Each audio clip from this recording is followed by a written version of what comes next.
Hola, buenas tardes a todos, o buenos días o buenas noches en función de dónde estéis, ¿no? En este momento. Y bueno, pues deciros, me llamo José Manuel Juárez Yusta, os hablo desde Blanes, en Girona, en España, que es donde resido habitualmente. Y bueno, deciros que soy licenciado en Derecho, licenciado en Ciencias del Trabajo y diplomado en Relaciones Laborales. Soy profesor universitario de un máster de Fiscalidad y tutor de un grado de Derecho de una universidad aquí en España y llevo pues casi 30 años dedicándome a la tributación, sobre todo en la administración local, ¿vale? Primero en ayuntamientos y luego en un consejo comarcal, una comarca. Actualmente soy inspector jefe del Departamento de Inspección Tributaria y Financiera de una comarca aquí en Gerona, en España. Y bien, pues una vez contado quién soy, en la sesión de hoy, pues os hablaré pues sobre la gestión presupuestaria en países con economías muy debilitadas. Esta sesión es en definitiva una continuación de la anterior, pero se puede decir que son también independientes, ¿no? La sesión anterior trató sobre la gestión de ingresos públicos para países con economías muy debilitadas y en esta ocasión he decidido centrarme más en el apartado presupuestario y de gastos de los estados en general y de los que tienen economías debilitadas en particular.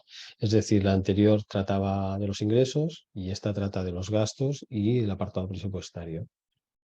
Bien, deciros que me decidí a tratar estos temas en estas sesiones porque en sesiones anteriores detecté que había mucho interés por parte de los alumnos en esta temática y consideré pues, que era pues, interesante pues, para todos y motivador pues, centrarnos en este tipo de temáticas en estas sesiones, ¿no? En este par de sesiones que estamos afrontando. Bien, podemos decir que es es una temática bastante extensa, pero también pues todos podemos coincidir pues, que es necesaria y que pues nos podríamos centrar durante muchas sesiones, ¿no? He intentado hacer como siempre, un gran esfuerzo en resumir mucho todo lo que quería transmitir y todo lo que he ido preparando. Y también he querido centrarme en aspectos que entiendo que son muy importantes y pues, que son básicos, ¿no? Eh, Quiero también decir que relaciono los conceptos entre sí para destacar las diferentes orientaciones e incidencias y bueno, estrategias, bueno, ya lo veréis con la presentación, y intentaré también pues, ser lo más genérico posible para no utilizar una legislación concreta de España, sino que siempre trato en toda exposición de utilizar conceptos que son comunes a la mayoría de los países. Os he preparado la presentación para poder explicar de una forma más ordenada pues, toda la información que considero que puede ser útil. Y bueno, deciros que se está grabando esta sesión, como ya sabéis, y que la tendréis disponible. También tendréis disponible la presentación que vamos a empezar a ver del PowerPoint que estoy utilizando para esta sesión. Bien, si en cualquier momento tenéis alguna duda o queréis hacer algún comentario, pues bueno, podéis presentaros y hacer la pregunta, o si queréis, pues esperáis al final de la presentación, que yo pues casi a veces casi es mejor a veces, y bueno, en ese momento pues ya comentaremos lo que sea necesario. Bien, creo que está compartida la pantalla y bueno, pues empezamos con con la presentación. A ver. Sí, bien. Pues como os he dicho, esta presentación trata y esta sesión sobre la gestión presupuestaria en países con economías muy debilitadas y bueno, he preparado la presentación en diferentes páginas con una conclusión resumen que al final que siempre me gusta incluir, incluyendo pues una valoración personal. Primero, pues trato de definir de forma genérica lo que es el contexto en países en estas situaciones.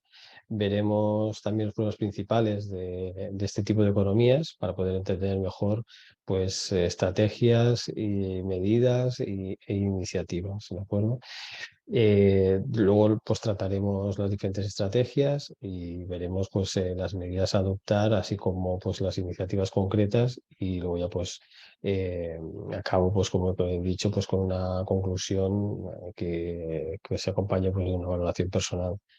Y bien, pues establecida ya la estructura que os he puesto aquí en el índice, pues pasamos a los diferentes puntos de la presentación mientras la vamos viendo.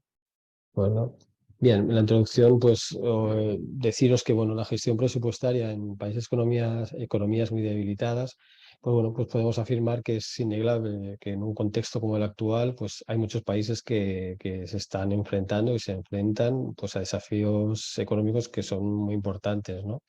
Y que estos desafíos a los cuales pues todos tenemos en mente pues es la escasez de recursos y la necesidad de afrontar pues problemas económicos y sociales pues contando con pocos recursos, ¿de acuerdo? Bien, lo que os he querido relacionar en esta siguiente diapositiva es cuáles son los principales problemas a los cuales podemos encontrar en las economías de estos países, ¿no? No solo en estos países, sino que muchas veces pues, son situaciones que son comunes a todas las naciones, ¿no? Nos encontramos siempre en una situación de una elevada deuda pública, una situación generalmente donde hay una inflación elevada. Son situaciones, además, de países que carecen tienen unas infraestructuras que son deficientes. Además, otro gran problema son los bajos ingresos fiscales y que además, pues por la situación en sí del país, pues asimismo tiene un limitado acceso a créditos internacionales. Pues, ¿no? Pasamos a la siguiente diapositiva. Aquí hablo ya de un poco de las estrategias para mejorar la gestión presupuestaria. Básicamente y a grosso modo y de una forma muy genérica, podríamos decir que bueno, es importante destacar en primer lugar que cada situación, más que nada, pues, es única, que cada país pues, requerirá unos enfoques específicos que bien se adaptan o se pueden adaptar a las condiciones y necesidades del país en cuestión. No hay que olvidar también que, bueno, que la gestión presupuestaria en países con economías muy debilitadas requiere, por un lado, de una combinación de medidas, tanto a corto como a largo plazo. Es decir, no tenemos que ser cortoplacistas con las medidas o no se debe ser desde un gobierno cortoplacista, sino que al contrario, hay que hacer una combinación de medidas que se establezcan para un largo plazo combinadas con otras que sean más a corto plazo, depende de las situaciones y las necesidades.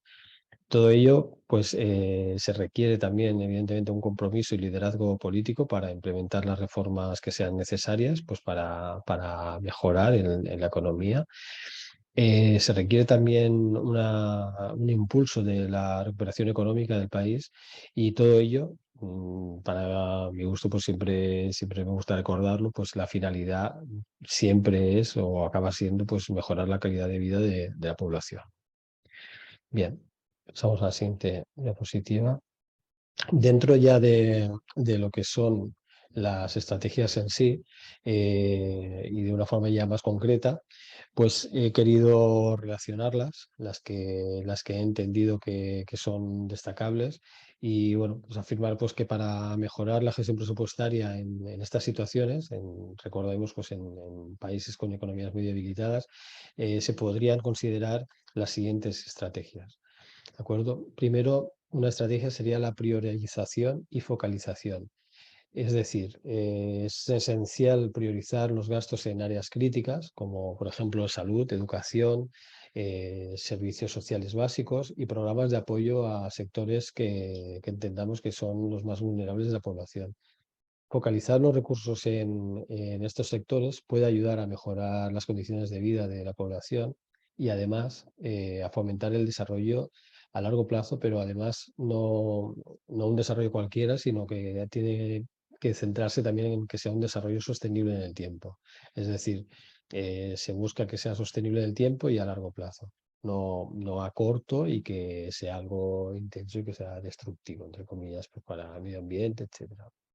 Bien, en estrategia en el punto 2, pues quería destacar también la reducción del gasto superfluo, básicamente pues para mejorar en la gestión presupuestaria.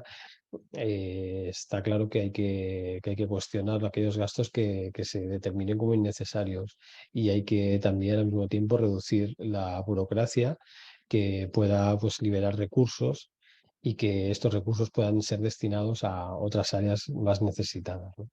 La eficiencia en asignar estos recursos es fundamental en economías debilitadas. Bien, tercera estrategia sería el aumento de ingresos. Sería muy necesario pues, explorar opciones para buscar un aumento en los ingresos. Al mismo tiempo, buscar siempre una optimización de la recaudación de los impuestos, reducir siempre también, intentar reducir la evasión fiscal, luchar contra ella y buscar nuevas fuentes de ingresos públicos. ¿De acuerdo? Luego, bien, la estrategia número 4, quería destacar un control del gasto público. Implementar medidas de control y transparencia en el gasto público son básicas para prevenir tanto el mal uso como la corrupción, y bueno, para que se optimice pues, el uso que se haga de los recursos que se tienen disponibles. ¿Verdad? Bien, pasamos a la siguiente diapositiva.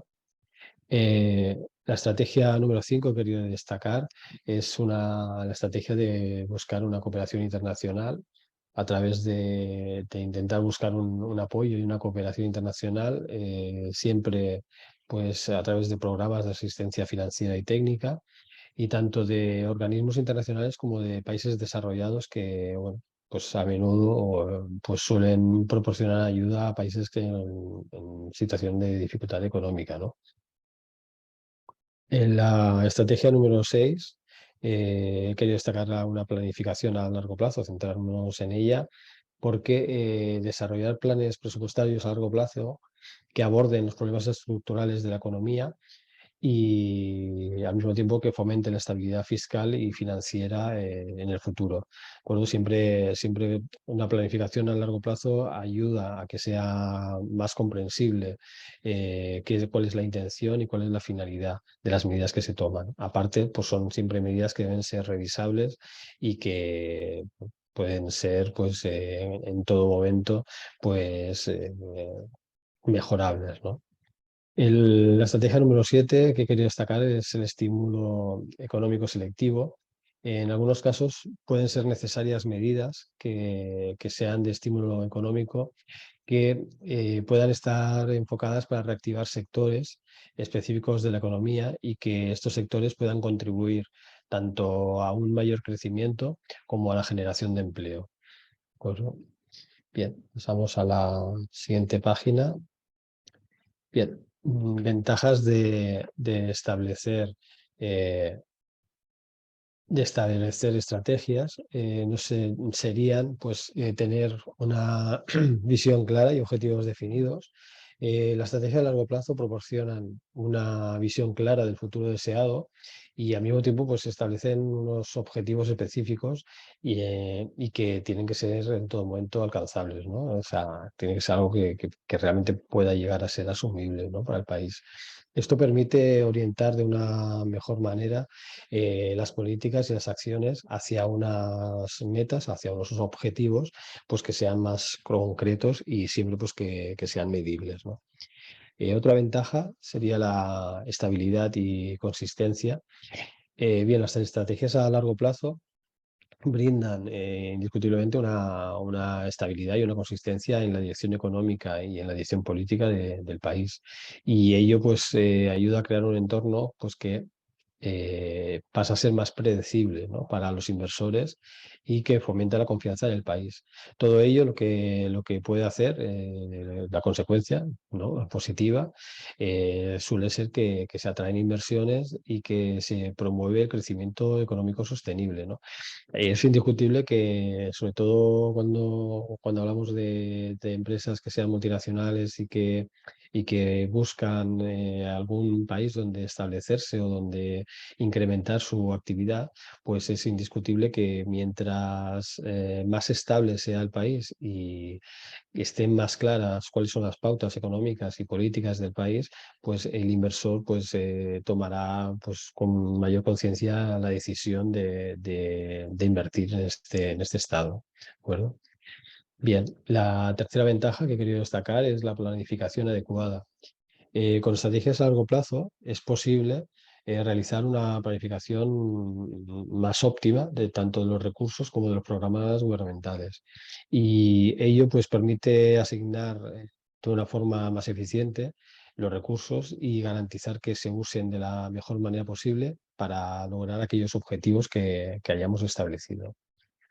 Bien, la cuarta ventaja que he querido destacar es la resiliencia ante la crisis. Las autoridades pueden tomar decisiones eh, que informadas y tomar medidas adecuadas para mitigar los impactos negativos de situaciones que sean adversas, ¿no? Al estar más informadas, pues tienen esa capacidad de tomar las medidas que se entienden que son las adecuadas, ¿no? Bien, la quinta ventaja, ya en la siguiente página, sería una mayor adaptación al cambio.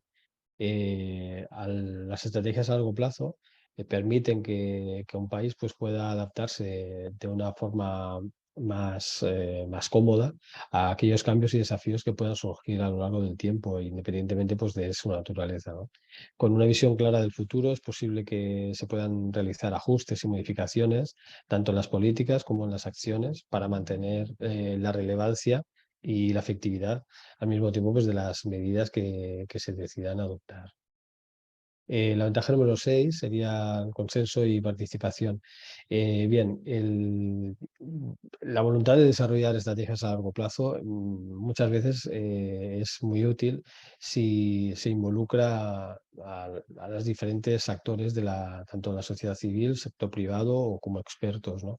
El hecho de consultarlos y hacer que participen puede ayudar a generar un consenso y un apoyo en las políticas que sean implementadas y todo ello lo que hace, en definitiva, es facilitar su implementación, su comprensión y el éxito, ¿no? De las medidas en sí. Bien, la séptima ventaja que quería destacar es la optimización de recursos. Planificar a largo plazo ayuda indiscutiblemente a identificar las necesidades futuras y a optimizar el uso de los recursos con los cuales se cuenta. Esto es especialmente importante en países con economías pues, debilitadas, donde los recursos además pueden ser escasos y es esencial utilizarlo de la mejor manera posible, ¿no? De una forma que sea lo más eficiente y efectiva posible. Bien, pasamos a la siguiente página. Bien, estrategias y ventajas. Conclusión. Bien, aquí he querido hacer un cuadro resumen de toda esta parte de las estrategias y habría que decir que, en resumen, que establecer estrategias a largo plazo proporciona una base sólida, ¿de acuerdo?, para el desarrollo y crecimiento sostenible del país. Además, pues establecer estas estrategias a largo plazo ayuda a guiar las políticas y a priorizar en las acciones que se han definido y que se han decidido, pues que son las necesarias, ¿no? Además, establecer estas estrategias comporta mejorar en eficiencia, ¿no? Y también pues, aumentar en la resiliencia, como hemos comentado, ante los desafíos económicos y sociales. Y todo ello pues, puede contribuir en la mejora significativa de la situación económica y pues, lo que he comentado antes, que también es la finalidad última, porque es lo que cuesta más de conseguir muchas veces, que es buscar la mejora en el bienestar de la población, ¿no? Estas medidas, yo creo que al final lo que se busca es que la población pues, perciba esa mejora en su propia situación y en todo aquello que puede conseguir, ¿no? Y que el Estado le puede brindar. ¿De acuerdo? Bien, pasamos a la siguiente página. Principales medidas a adoptar. Aquí hemos dejado ya un poco de lado lo que serían las estrategias y he querido centrarme en las medidas que pueden ser destacables, ¿no? Y que pueden definirse como que sean las principales, ¿no? Aquí primero he querido tratar la evaluación de la situación económica. Hay que tener en cuenta que realizar una evaluación exhaustiva de la situación económica del país es básico, pues, para identificar los problemas clave, identificar también las áreas que son más vulnerables y los obstáculos para que este país, pues, pueda crecer y pueda tener un desarrollo económico sostenible y que pueda obtenerse, pues, una mayor calidad de vida, pues, al final de los ciudadanos. Bien, la segunda medida que he querido destacar es la austeridad responsable. Eh, Indiscutiblemente, para implementar medidas de austeridad responsable y eficiente, hay que reducir todo aquel gasto que se considere como innecesario y hay que optimizar el uso de los recursos públicos que todos coincidiremos que son escasos, son los que son y en todas las economías pues siempre se desearía tener más recursos públicos, ¿no? Y todo ello pues evitando siempre también los recortes indiscriminados que puedan afectar a áreas esenciales y habría que, pues, que o se deberían centrar en recortes que estén justificados, ¿no? Y que no debieran afectar a estas áreas esenciales. Otra medida sería bueno, número 3, la priorización de gastos. Bien, habría que priorizar gasto público en áreas críticas como la salud, como la educación, la infraestructura y los servicios sociales básicos, destinando los recursos que sean necesarios a proyectos y programas que tengan un impacto significativo en el bienestar de la población. Bien, la cuarta medida que he querido destacar es la transparencia y rendición de cuentas. Bien, establecer mecanismos de transparencia y rendición de cuentas en la temática, digamos, dentro de lo que es la gestión presupuestaria, nos es muy útil para garantizar que los recursos se utilizan de una forma eficiente y efectiva y además esa transparencia lo que nos permite es establecer una prevención de la corrupción y del mal uso de los fondos públicos, ¿no? Es importante al final que la sociedad perciba que no hay corrupción o que hay la mínima posible y que cuando se detecta pues se actúa contra ella. Y asimismo pues también con el mal uso de los fondos públicos. Bien, pasamos a la siguiente página. La reforma fiscal sería la siguiente medida que he querido destacar. Una reforma fiscal, ¿por qué? Pues una reforma fiscal pues, para evaluar el sistema fiscal y considerar las reformas que puedan aumentar los ingresos fiscales de una forma pues, que sea equitativa, que sea sostenible y reduciendo la evasión fiscal y fomentando la formalización de la economía. El hecho siempre, me gusta siempre destacarlo, ¿no? Los ingresos fiscales tienen que actuar siempre de una forma equitativa, es decir, tiene que quedar claro a todo ciudadano pues que el que más gana, el que más genera, debe ser siempre el que más tiene que pagar en impuestos, ¿no? Y eso pues es lo que es básico pues para entender que hay que aumentar los ingresos fiscales de manera equitativa, ¿no? Quien más tiene es quien más tiene que pagar. Bien, en la sexta medida que quería destacar es el estímulo económico selectivo. Bien, implementar medidas de estímulo económico que sean enfocadas a sectores clave, que lo que permitan sea un impulso de la actividad económica y crear empleo, como inversiones en infraestructura, apoyos a pequeñas y medianas empresas o incluso pues incentivos para que las empresas inviertan, empresas o autónomos o en fin, empresarios. Bien, la séptima medida sería la negociación de deudas. Nos referimos aquí a que bueno, si el Estado en cuestión pues, tiene deudas significativas, pues debería buscarse también una renegociación de acuerdos con acreedores internacionales pues, para aliviar la carga de la deuda y para obtener plazos de pago más flexibles. ¿De acuerdo? Bien, la siguiente medida que he querido destacar es el fortalecimiento institucional.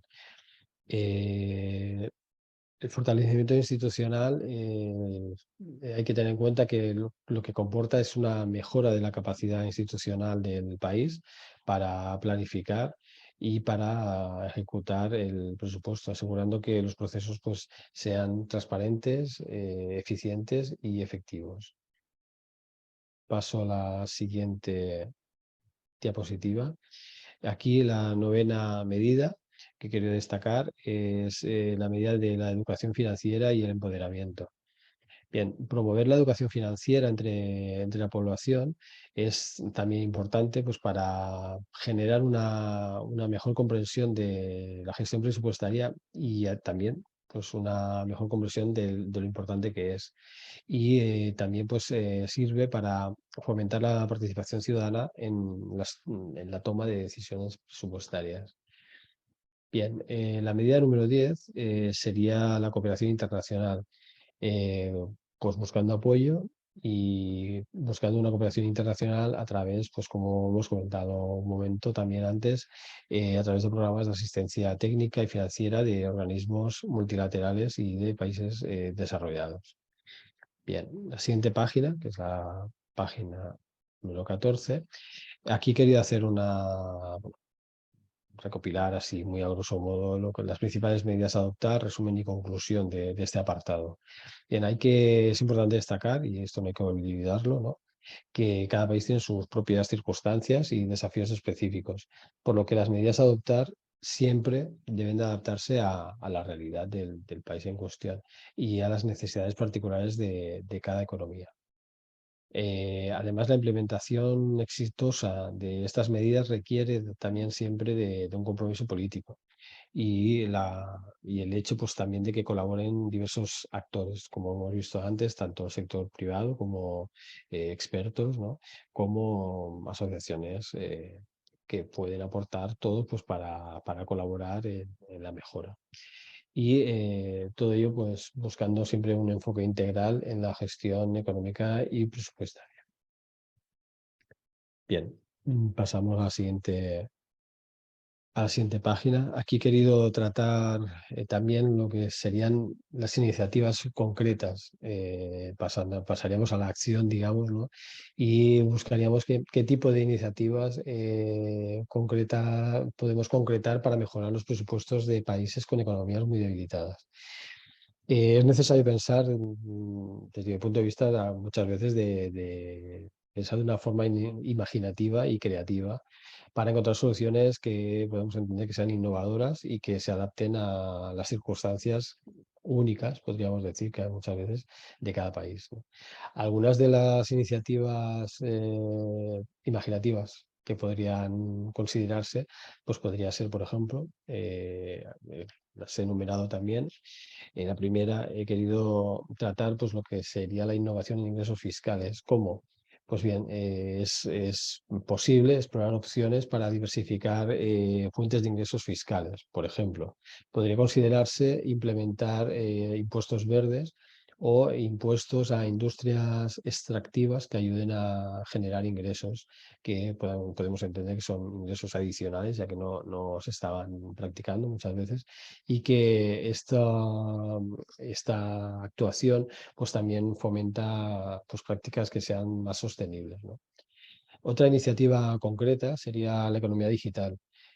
Promover el crecimiento del sector de la economía digital puede generar también nuevos ingresos y también generar nuevos empleos.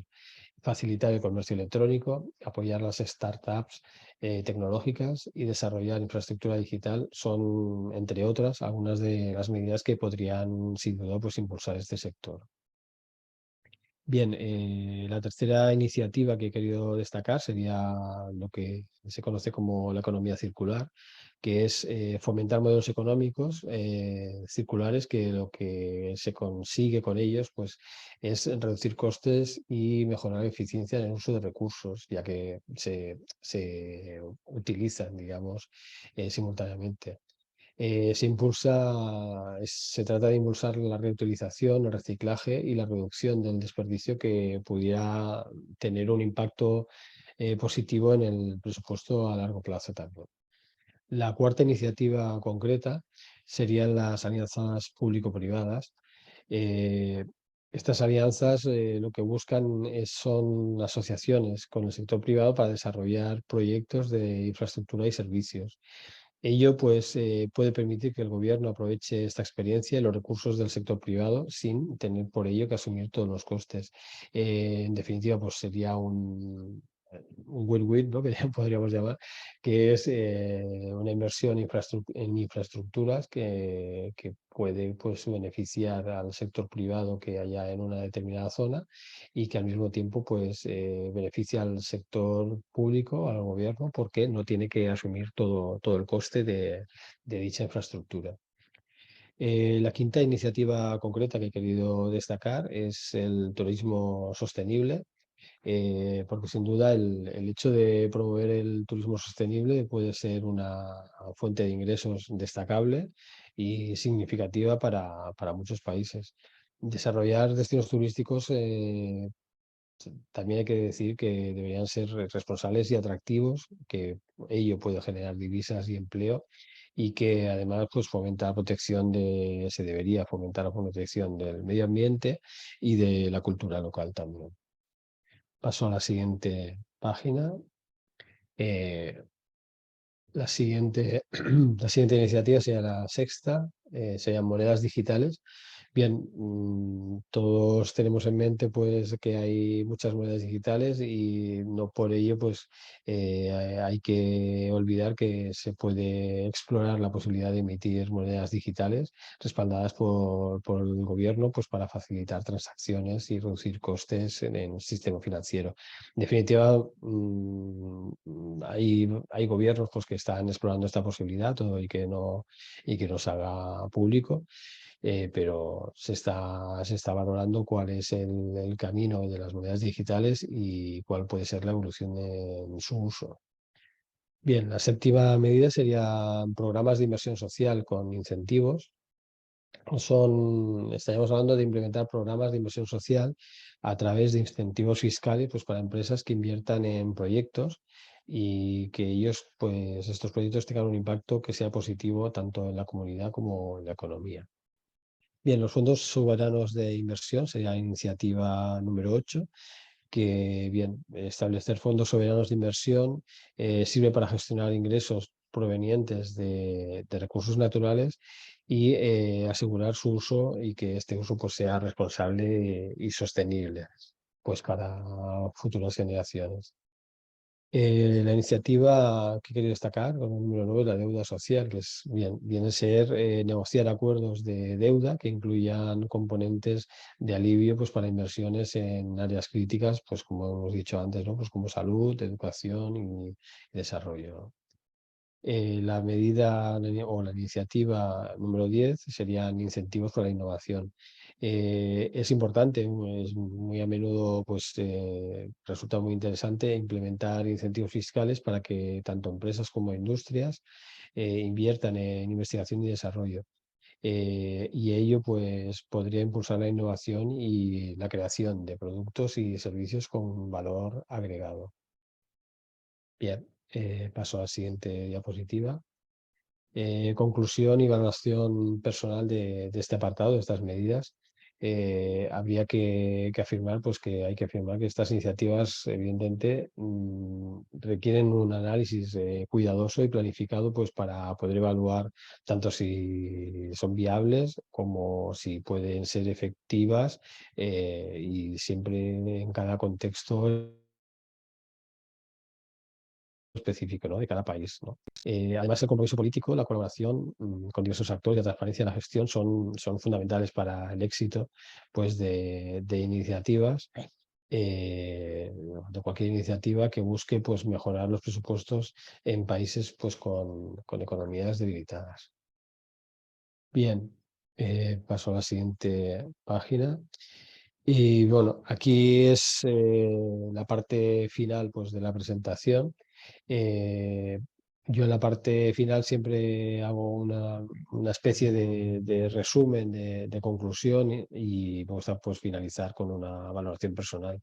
Bien, la correcta optimización de la gestión presupuestaria en países con economías debilitadas, pues todos podemos coincidir, ¿no?, que es necesaria y imprescindible, pues, para tener un desarrollo que sea sostenible y mejorar las condiciones de vida. El desarrollo económico, yo creo que hay cada vez una mayor incidencia en pensar, pues, que debe ser un desarrollo económico sostenible, que cada vez más, pues, todos somos conscientes del cambio climático, ¿no?, que cada vez es más indiscutible, y la búsqueda de un desarrollo económico que sea sostenible y respetuoso con el medio ambiente, pues, evidentemente es básico para establecer, pues, medidas que sean a largo plazo.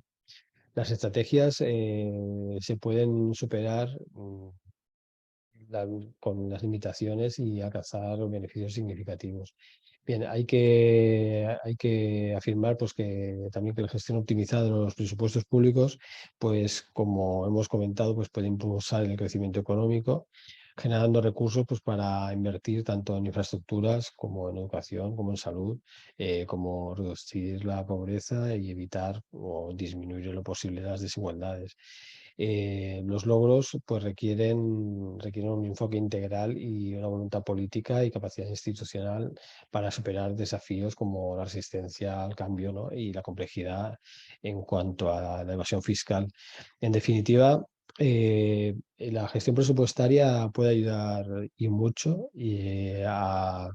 a establecer todas estas estrategias, todas estas iniciativas, para buscar a largo plazo que mejore la situación de los países en general y de las economías debilitadas en particular. Y siempre, desde mi punto de vista, con el objetivo puesto en una mejora de la calidad de vida de los ciudadanos del estado del cual se esté tratando, ¿no? Todo ello, pues, es básico que se establezca un sistema que sea siempre muy transparente, que se luche siempre contra el fraude, contra la evasión fiscal.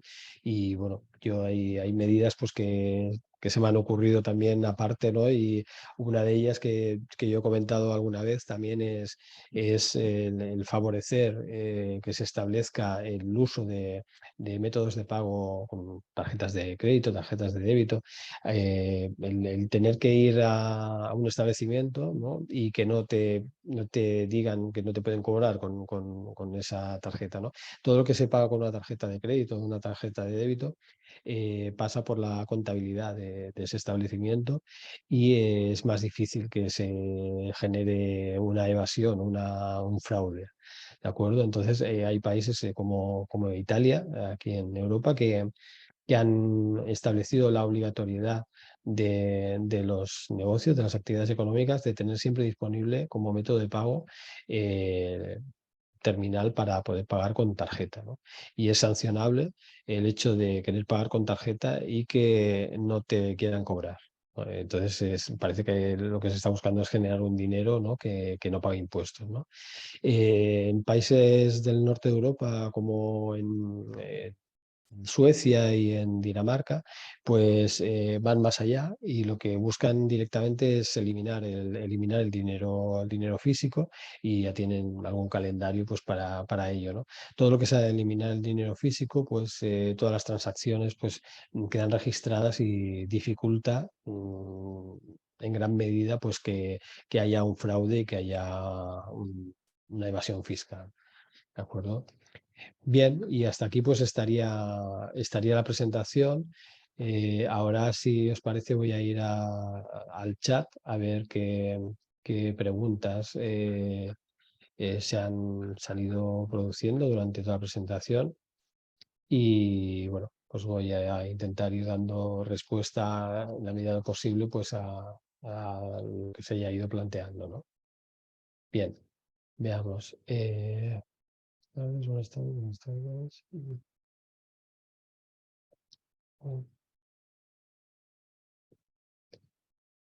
Vale.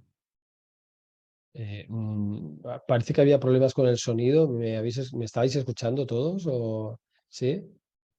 Sí, profesor Juanas, el ¿Sí? sonido Sí. estaba bien. Vale, vale. Estuvo bien durante Vale, toda la vale. presentación, sencillamente, pues, a veces opciones de Vale, sonido, vale. pero todo bien. Vale, de Ah, acuerdo. Sí, es sí, que ha habido alguien que... que por eso. ujú. Ujú, vale, de acuerdo. Sí, veo que. Vale. Mm, de acuerdo. Vale. Sí, a menos que le hayan llegado Mm. tal vez algunas preguntas directamente a usted, ¿no? No, no, estoy Reiteramos. mirando. ¿Mm? No, no, estoy mirando y lo único hay alguna persona que comentaba que tenía algún problema de sonido que luego parece que se han ido arreglando. Y luego bueno, no veo ninguna pregunta en la parte de chat. Entonces, bueno, no sé si tenéis vosotros Sí, alguna hay pregunta. una pregunta, profesor Juanas. La ¿Sí? acaba justamente de ¿Sí? escribir ahorita Elías Hondo. Ah, Pregunta, dice, ¿cuál es el rol de la sociedad civil en la gestión de presupuestos de un país? vale. Bien, el rol de la sociedad civil, tal y como he comentado en la presentación, es muy valorable el hecho de que por parte del gobierno del Estado fomente esa participación de la sociedad civil. ¿Cómo? Pues muchas veces a través de asociaciones. ¿De acuerdo? Ahí, por ejemplo, que en España, yo lo digo porque claro, es lo que tengo más cercano, ¿no?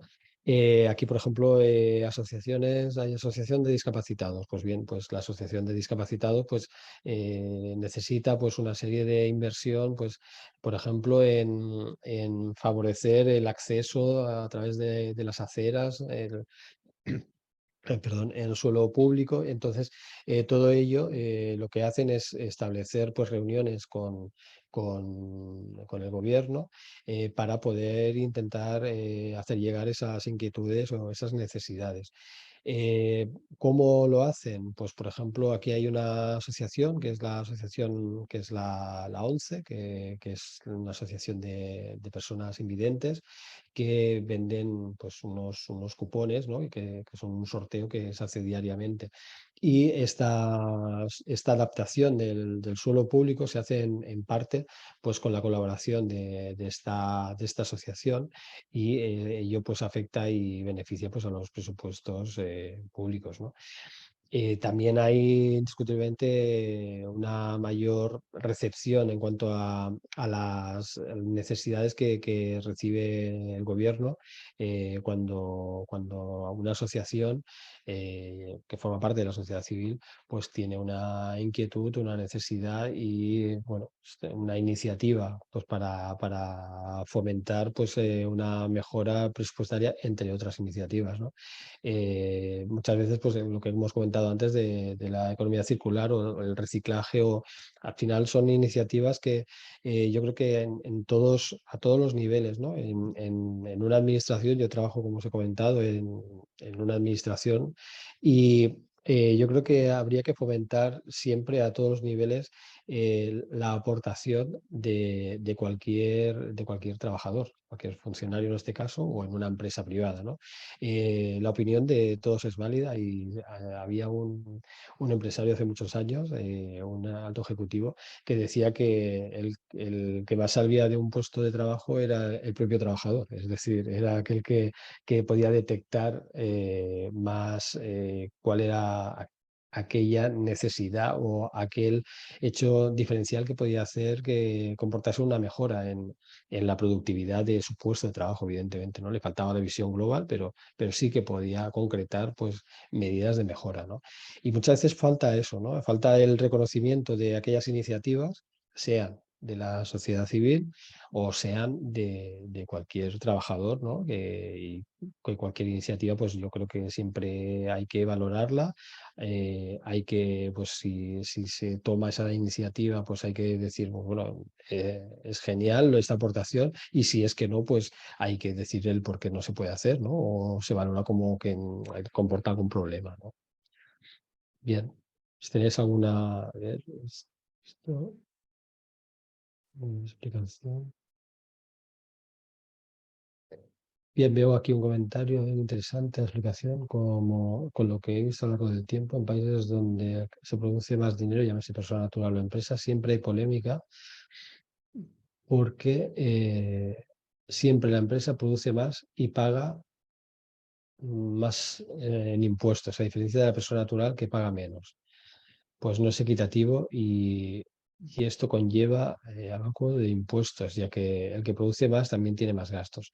Bueno, aquí sí, es verdad, el que produce más tiene más gastos, es verdad, ¿no? Lo que pasa es que, claro, las empresas, aquí es importante también el tema de la gestión del impuesto de sociedades, ¿vale? Porque en el impuesto de sociedades siempre hay que tener en cuenta que un impuesto de sociedades se basa en ingresos menos gastos que da el beneficio, ¿no? Y hay que pagar sobre el tanto por ciento sobre ese beneficio, ¿no? Entonces, si está bien ajustado el impuesto de sociedades, en teoría el tanto por ciento que paga sobre los beneficios suele ser más bajo que el tanto por ciento que paga un ciudadano normal. Es decir, es algo que también hay que ajustar o hay que valorar o hay que comparar, ¿no? Eh, las empresas siempre también tienen que tener ese descuento, por llamarlo de una manera, ¿no? Que si tenemos ingresos y aquí tenemos gastos, pues los gastos son las inversiones también. Es decir, si se está invirtiendo, se está reduciendo el beneficio que queda al final y por ello, pues el tanto por ciento que se paga al final es sobre el beneficio, ¿no? Bien, a ver, ¿qué veo más. ¿Cómo se podría encontrar, pregunta Carlos Salinas, cómo se podría encontrar una solución para la cantidad de empleados públicos eh, que entran en preparación por cuota política? Bien, supongo que, bueno, el tema de los empleados públicos es un tema espinoso. Es un tema espinoso porque todos la sensación que tenemos siempre, o la mayoría de o muchos ciudadanos, es que sobran empleados públicos, ¿no? Pero luego cuando vamos a una administración, pues queremos que no tener que esperar o tenemos que no haya cita previa, que nos atiendan bien, y claro, pues eso no hay otra manera que hacerlo que con empleados públicos que estén preparados, que estén formados y que estén pues motivados, ¿no? El acceso a la función pública, el acceso a ser un empleado público es un acceso que tiene que estar muy estipulado, que tiene que estar muy controlado, que tiene que ser totalmente anónimo la identidad de aquel que está haciendo un examen, ¿no? Nosotros aquí, yo cuando entré a trabajar hace muchos años en el ayuntamiento del municipio en el que estoy viviendo, nosotros hacíamos los exámenes sin poner el nombre. Eh, Tú cogías una bolita con un número y ese número te lo guardabas y arriba de todo de tu examen ponías un número y ese número, hasta que no había el resultado, no se sabía quién era, ¿no? Al final tienen que entrar en la empresa pública los mejores, como si fuera en la empresa privada, ¿no? Y independientemente de si conocen o no conocen a alguien o si tienen alguna relación con algún cargo político. Otra cosa son lo que aquí llamamos también personal de confianza, que son cargos políticos que no son políticos, pero que sí que es como personal de confianza de estos cargos. Ellos, cuando hay un cambio de equipo de gobierno, porque han habido unas elecciones, pues saltan y no se quedan. Un empleado público sí ha conseguido una plaza y esa plaza pues es la que le permite continuar en el tiempo, ¿no? Hay que decir también que el hecho de que un empleado público, pues un funcionario, pues esté más atado a ese puesto de trabajo, también le garantiza una mayor independencia y no tener esa, bueno, que no sea tan cuestionable, pues se pueda incidir más en su decisión, ¿no? A la hora de que tome alguna medida, ¿no? ¿Por qué los ayuntamientos retiran, pregunta Marco Vinicio León, por qué los ayuntamientos retiran partidas de trabajadores contratados y las aprueban de nuevo a principio de año? Bueno, pues esto puede ser por tema presupuestario, porque el capítulo en el cual, digamos, pues se contemplan cuáles son los gastos de personal, pues se reduzca de alguna manera. Esto por un lado. Por otro lado, porque puede que el proceso que se haya seguido en ese ayuntamiento, pues para eh, cubrir estos puestos de trabajo, sea con trabajadores que sean por un periodo de tiempo corto, ¿no? Bien, puede ser por varios motivos. De todas formas, no debería ser así. Es decir, los ayuntamientos deberían de mantener los trabajadores que sean necesarios, evidentemente, y luego ahí pues las necesidades puntuales por carga de trabajo, ¿no? O sea, como en cualquier otra empresa, ¿no? Porque haya pasado algo que se necesite una mayor mano de obra, un mayor número, y que luego esa necesidad ya no exista y entonces ya se reduzca, ¿no? Pero no debería ser así. Si está todo como comentábamos antes, se hace una mayor definición a largo plazo de qué es lo que se busca, pues no debería haber estas diferencias de, como comenta Marco Vinicio, de número de trabajadores que se contratan y se dan de baja a final de año para luego volverlos a contratar a principio de año. Eso es maquillar lo que es el capítulo de gastos de personal y también pues da que pensar en cuanto a la reacción laboral, ¿no? De estos trabajadores. Bien, Edwin Joaquín comenta que cuáles serían las metodologías a utilizar para que las autoridades de países tercermundistas adopten estas medidas como cultura. Bien, las medidas o metodologías yo creo que muchas veces van ligadas desde un punto de vista cultural en cuanto a también como personas tenemos la percepción muchas veces que en otros países siempre todo es mejor, ¿no? Y hay cosas que evidentemente que en otro país pues puede ser mejor, está claro, y la metodología que debería utilizarse pues es yo, desde mi punto de vista, siempre creo que es muy importante la transparencia.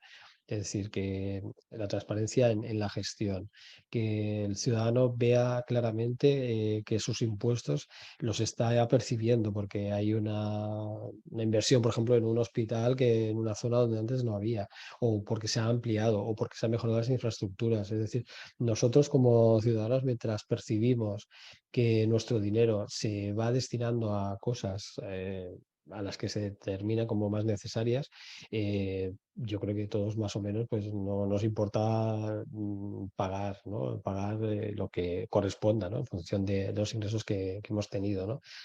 También, bueno, aquí también entraría un poco pues el hecho también hay, como en todos sitios, hay personas pues, que tienen mucho dinero y que también toman medidas pues de las cuales se hace publicidad y que la gente también pues tiene una mayor percepción pues de que no solo tienen dinero, sino que tienen sensibilidad para tomar medidas pues que benefician al conjunto de la población. Aquí en España, por ejemplo, tenemos el grupo Inditex, ¿no? Que es propietario de muchas marcas de tiendas de ropa, que es Zara, Massimo Dutti, etcétera. Y el dueño de Inditex, el fundador y dueño es Amancio Ortega, es bueno, una persona que cada cierto tiempo pues destina varios millones de euros en comprar maquinaria y la entrega a la seguridad social. Maquinaria, bueno, máquinas pues, que valen millones de euros y que las dona a hospitales públicos. Y yo, pues, en definitiva, bueno, es una medida pues, que es de agradecer y yo creo que también pues, otras personas que a lo mejor no tengan tanto dinero pues, piensan pues, que en ese beneficio pues, para la mayoría de la gente, ¿no? No para uno solo, ¿no? Carlos Salinas comenta que por qué cada vez se aumenta el gasto público. Bien, el aumento continuo del gasto público es un tema que también es complicado, ¿no? Porque si cada vez más se supone que los estados consiguen generar más ingresos. Como generan más ingresos por la actividad económica, pues al final esos ingresos en una contabilidad pública no debería haber un superávit, entre comillas, ¿no? Sino que los ingresos deberían de destinarse a unas partidas presupuestarias de gastos y que sean percibidas pues, como útiles por la población del Estado en cuestión, ¿no? ¿Por qué se aumenta cada vez el gasto? Pues porque se aumentan cada vez los ingresos. Es así. Parte del gasto, sin duda, desde mi punto de vista, no debería de entenderse como gasto, sino que debería de ir destinado a pagar la deuda pública, a reducir la deuda pública. ¿Cuál es el problema? Que cuando hay unas elecciones entra un partido político, quiere hacer una serie de actuaciones. Esta serie de actuaciones que quiere hacer y que quiere que se perciban por parte de las personas que le han votado, pues conlleva un mayor gasto. Si se mirase más a largo plazo, se vería como muy válido y como muy útil el tema de reducir la deuda pública que no se eleve de forma pues, constante, ¿no?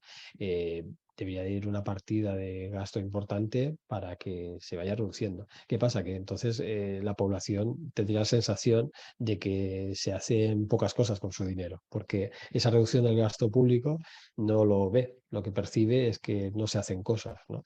Por eso es complicado, la verdad es que es complicado, Carlos. Bien, Mayri Padrón comenta que en su país y en la mayoría de los países de Latinoamérica las empresas son súper fiscalizadas y claro que se tienen ingresos como empresa, pero a eso le sumamos la inflación, tema muy importante, y ya no sería factible tener tienda o un emprendimiento con punto fiscal.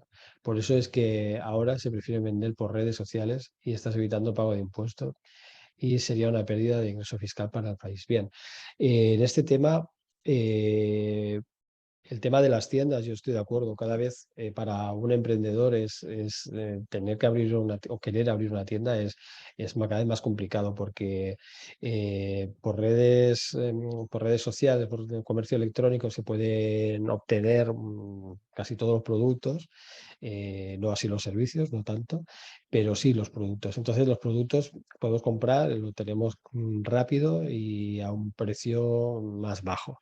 Ello afecta a las tiendas, a la tienda de toda la vida, ¿no? Entonces, las tiendas al final se tienen que diferenciar para continuar en un mayor servicio. ¿De acuerdo? Es lo único que hay.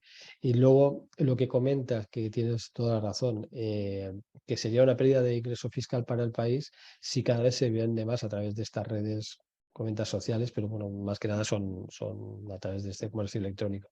Bien, aquí se está hablando también en Europa y creo que a nivel internacional en casi todos los países de establecer a todo comercio electrónico pues una tasa que vaya al país en el cual se está realizando la compra.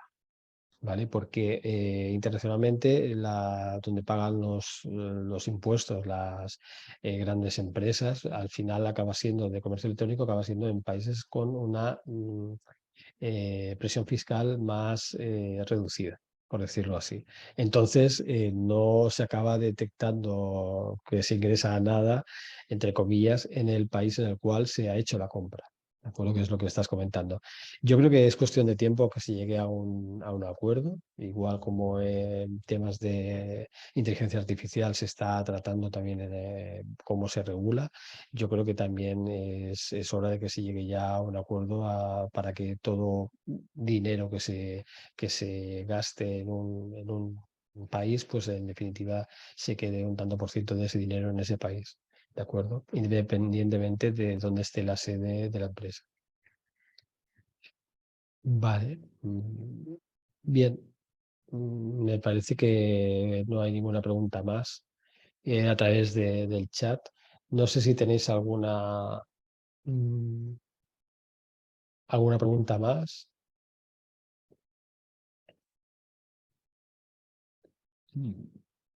Sí, así parece ¿No? que Sí. justamente hubo muy buenas intervenciones a través del chat.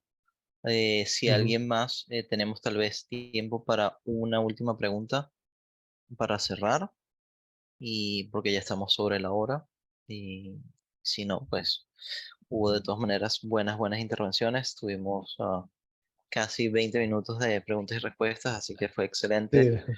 la clase de hoy. Ujú, No, no, muy buena, muy interactiva por parte de nuestros participantes. Y ujú, pues justamente, profesor Juanas, creo que con esto damos cierre a la clase del día de hoy. Obviamente, pues agradecido nuevamente que esté con nosotros en EAU, dando ujú. justamente estas ponencias. Y pues obviamente gracias a todas las personas que participaron en la clase de hoy. Esperamos tenerlos con nosotros nuevamente. Muchísimas gracias y que pasen todos buenas tardes. Igualmente, gracias a todos. Un saludo.